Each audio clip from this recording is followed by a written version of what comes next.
Proof that I don't just do Robot Wars videos. Hello and welcome to this What a Legend review of the Captain America Civil War Marvel Studios The First 10 Years Special Edition pack thing. Not really sure what its full title is, but there we are. Let's take a look at the packaging first of all. At the top on the left we've got this lovely spot varnished Marvel Studios The First 10 Years. Really liking the way they've incorporated the number 10 into the studios. Wonder what's going to happen when they get to 20 years. We've also got Legend Series up the top there, Captain America on the left, Crossbones on the right. We've got this lovely spot varnished Captain America shield that's shiny. We've also got the Civil War logo at the bottom. Here, on this side of the box, we have this wonderful sort of comic panel, or even movie panel, sort of split up thing that all leads into each box. Each box leads onto the next. It makes up a lovely bit of artwork. Got a write-up about Captain America Civil War itself, the film, and you can pause the video now if you wish to read it. At the bottom of the box on this side we have Legend Series again, and it says number 9. This is the 9th box in the collection. On the back we get a write-up about Captain America and Crossbones, and we get the movie poster for Captain America Civil War. Most of that is spot varnished, as you can see, shiny, and then at the bottom we've got a load of nonsense. At the top we've got this lovely spot varnished Marvel Studios First 10 Years again. Yeah, it's a really nice box, really nice packaging. On the interior section we get this comic book bit again, but almost in grayscale, so that the figures are well represented. I really like this, it looks really good. The packaging is superb for this series, and let's look at the figures now. So here are Captain America and Crossbones in a dynamic pose. I really like these figures, these are fantastic. This is possibly the best Captain America figure I own. That includes the Infinity War one, and obviously Crossbones is up to a high level of detail, so yeah, really looking forward to going through this. A couple of gripes, we'll get over them as we go. First of all, let's look at the features. We've got Captain America's shield first of all. This has been really nicely painted and moulded as well. You can see it's all sort of lumped up in the right places. There's little indentations. The paint hasn't really missed, so that's pretty good. You can see little buttons and the straps, of course, and the little buckles. Not painted on this side. That doesn't bother me at all. It's the inside of the shield, isn't it? This fits really nicely into Cap's hand. You just literally slot it on. Fisted hands are the only ones we get, so you just push and it stays on. And as you can see, I'm going to shake it, there we are. It's staying on really nicely, so this looks really cool. And now let's look at the head. This really does look like Chris Evans. This is possibly one of the best, in fact the best Chris Evans head sculpt we've had. Really nicely detailed hair, all different colours and paint apps. The face is a dead ringer. This is new photographic technology that it's just making it look a dead ringer to the actual figures, or the characters, sorry. And the actors. It's easy to put on. You pop off the other Captain America head and pop this one on. Just need to force it a bit. And there we are.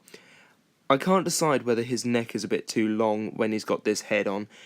That's usually the case for these Marvel Legends figures having two big heads if they've got interchangeable. I found it with the Black Panther figure. But I can't decide on this one. I think it might just be a little bit too long when this head sculpt is on.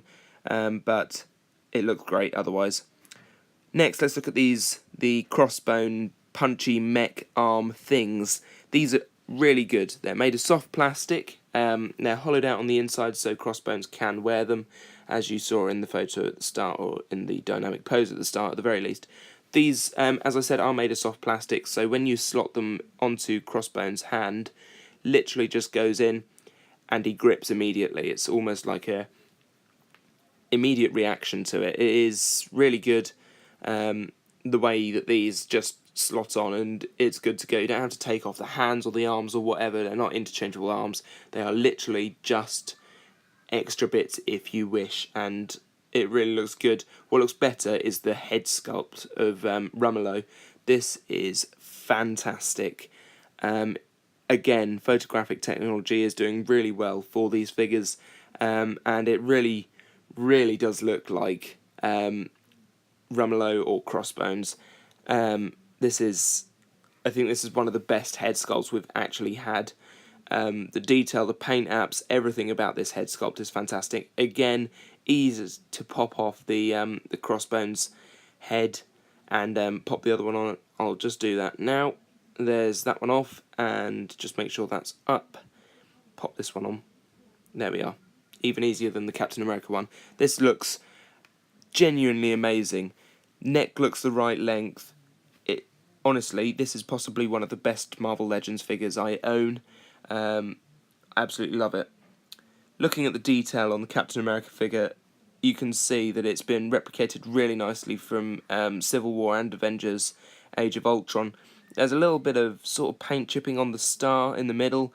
That's a minor bugbear of mine. We've got the lovely Avengers logos on there. You can see the straps and the buckles on the back looking really good. There's another logo on this side underneath the shield. Hello there. And the buckles and everything painted nicely here on the actual figure. Then we move down, we've got that middle American flag section, which I really like. The belt, which is actually a loose piece, but it is stiff enough to stay in the right place for me, unlike previous Captain America figures.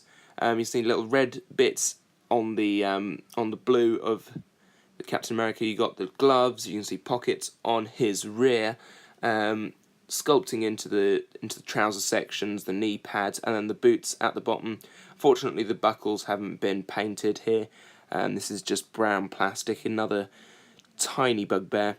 The weird thing that is really bugging me is the Captain America helmeted head sculpt, where on my version the helmet has missed the mark, and so the hair is sort of almost a loose bit. I've tried to move it, it's not happening.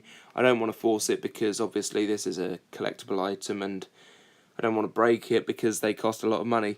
So otherwise the detail on this is fantastic as well. It's just a shame about that bit at the back, but I can probably look past that mainly. The Crossbones figure, I think one of the bugbears for me is that this white cross here is really, really dull, and there's not really enough paint on that for me. On the helmet, which I'll show you in a minute, there's more paint, which is better. Got all these lovely extra bits and bobs. Another bit that annoys me on the Crossbones figure is that his jacket, and I'll show you that in the articulation section, keeps coming unpopped. Around the sides we've got these lovely gauntlets. We've got under here, there's a piece actually, he's got a gun under here, but it is unfortunately sculpted on.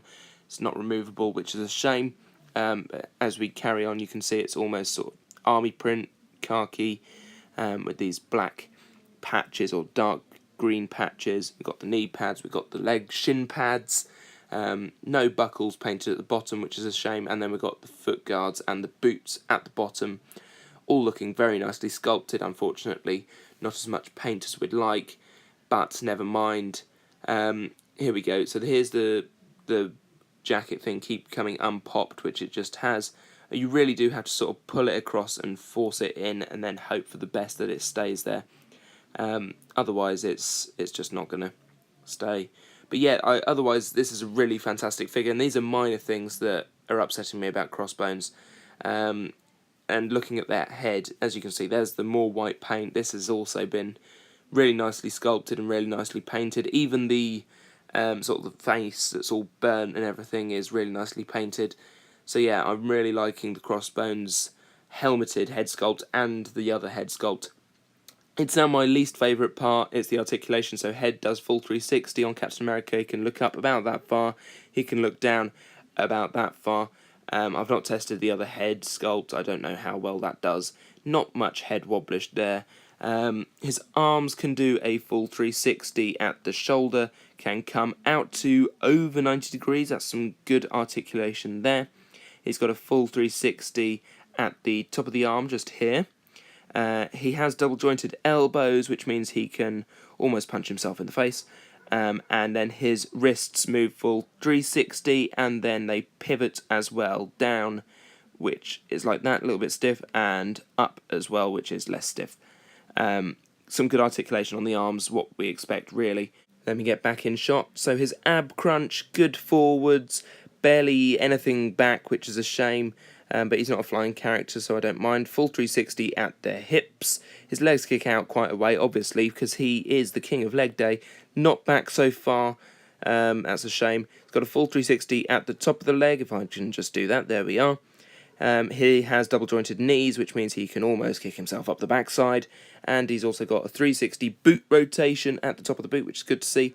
His ankles move down like that. His ankles move up like Tom Cruise's. And he has ankle pivots like Tom Cruise's. Great. Now Crossbones. Crossbones is limited. I'm going to do one gauntlet, one not, so you can see everything. So first of all, let's get into shots. His head can go up that far, down that far, which is pretty good. Not much head wobblage, and can do that full 360, which you won't have seen because I wasn't in shot. I said I hated doing these. Full 360 at the top of the arm, a little bit hindered by these top sections, and again, when you're trying to move them up, it's almost 90 degrees, but they do get in the way. Right, this is the interesting bit. So he has double jointed arms, if I can see them in shot. No, it's just going to get worse from here. Maybe come down. There we go. So yeah, 360 at the top of the arm. Well, that would be if we could get to that. There we go. There's a double jointed elbow on this side. That means he can almost punch himself in the face. On the other side, it's not quite as good because the gauntlet gets in the way. So he's sort of waving with one hand and boogieing in the other, which is a really weird pose for him to be in. Almost like he's dancing. Anyway, glad I'm a professional. So yeah, we've got a full 360 at the shoulder as well. I can't remember if I mentioned that or not, but there we are. He's got one of those sort of ball joints at the almost in his chest, but unfortunately the jacket really does hinder any movement in that, so that would be a full 360, and it would be sort of pivoting forwards and backwards. His leg kicks forward that far, back not much at all again. It's a shame. It's a common occurrence with the Marvel Legends figures. He hasn't got any articulation at the top of the leg, but he does have a double jointed knee. His ankle pivots down like that, up like that, and he does have ankle pivot. He might have articulation at the top, I don't know. I said I hated this bit. So overall, what do I think of these figures? It's great. This box set is fantastic, and I'm really looking forward to some of the other first 10 years sets. They're going to be extremely sought after, so if you're after these, I would go in for them as quickly as you can before they're all snapped up. I've just ordered the Hulk and Hulkbuster, so I'm looking forward to getting that. Otherwise, thanks for watching, and I shall see you next time for probably Robot Wars. You know me. Bye. God, I hate the articulation section.